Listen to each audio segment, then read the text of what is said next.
Hello everyone, આઈ એમ doctor Shivani Hirabhai Parmar. આજે હું તમને રીનીટ એક્ઝામ વિશે કંઈક કહીશ કે જે નીટની એક્ઝામ 3 મે લેવડાવી હતી 2026ના રોજ.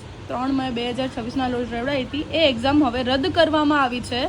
એનટીએ દ્વારા કહેવામાં આવ્યું છે કે આ એક્ઝામ રદ કરી છે, કારણ કે ગેસ પેપર 720 માર્ક્સનું પેપરમાંથી બરાબર 150 question same to same exact એના ઓપ્શન પણ સેમ ટુ સેમ હતા એક્ઝામના, અને આખું પેપર લીક થયેલ એ એમને 7 મે જાણ થઈ છે. અને એનટીએ પછી 12 મે જણાવ્યું છે કે નીટની એક્ઝામ અમે રદ કરીએ છીએ અને નીટની એક્ઝામ થોડા જ ટાઈમમાં હવે ફરી લેવામાં આવે છે, એટલે કે રીનીટ એક્ઝામ થવાની છે.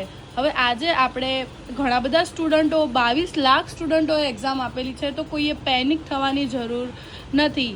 કોઈએ બધાના સપના ડૉક્ટર બનવા માટે ઘણા લોકો, હું પોતે પણ ઘણું સ્ટ્રગલ કરીને ડૉક્ટર બની છે. મેં પોતે પણ નીટ એક્ઝામ આપેલી છે, તો કોઈએ સ્ટ્રગલ અને સ્ટ્રેસમાં આવવાનું નથી.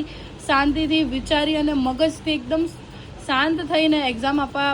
હવે જ્યારે બી એનટીએની ઓફિશિયલ વેબસાઇટ ઉપર જે પણ રજૂઆત થાય એ, અને હવે પેનિકમાં આવ્યા વગર, ઇન્સ્ટાગ્રામ અને ટેલિગ્રામનું સાંભળ્યા વગર, પેનિકમાં આવ્યા વગર પ્રિપેરેશન ચાલુ કરી દેવાની છે. પીવાયક્યુ અને એનસીઆરટી પર જ ફોકસ રાખવાનું છે, અને ઓનલી કોઈ ફાલતુ નહીં. ટેલિગ્રામ લિંક્સ ઉપર આ નીટ એક્ઝામનું પેપર લીક થયેલું હતું. એટલે હવે આપણી જે એજ્યુકેશન સિસ્ટમ છે કે 10 રૂપિયાનું ડાયપર લીક નથી થતું, પણ ઇન્ડિયાની સૌથી મોટી એન્ટ્રન્સ એક્ઝામ લીક થઈ જાય છે. 10 રૂપિયાનું ડાયપર લીક નથી થતું, પણ ઇન્ડિયાની સૌથી મોટી એન્ટ્રન્સ એક્ઝામનું પેપર લીક થઈ જાય છે. કે આપણી એજ્યુકેશન સિસ્ટમ કેટલી ખરાબ છે. અને એનટીએ હવે એમ કહે છે કે અમે તમને પૈસા રિફંડ કરીશું. અમે તમને જે 1600-1700 રૂપિયા તમે ભર્યા છે એ હવે તમારે ફોર્મ ભરવાની જરૂર નથી ફરીથી, અને તમારા જે પૈસા ભરેલા છે અમે તમને રિફંડ કરીશું.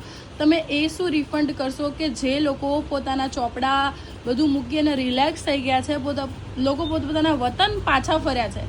હવે એ લોકોએ ફરીથી પાછું ભણવાનું, ફરીથી પાછી નીટ આપવાની, આ બધું સ્કેમ શું કરી રહ્યા છે એનટીએ? આ બધો એક મોટો સવાલ છે આપણી એજ્યુકેશન સિસ્ટમ પર. Thank you.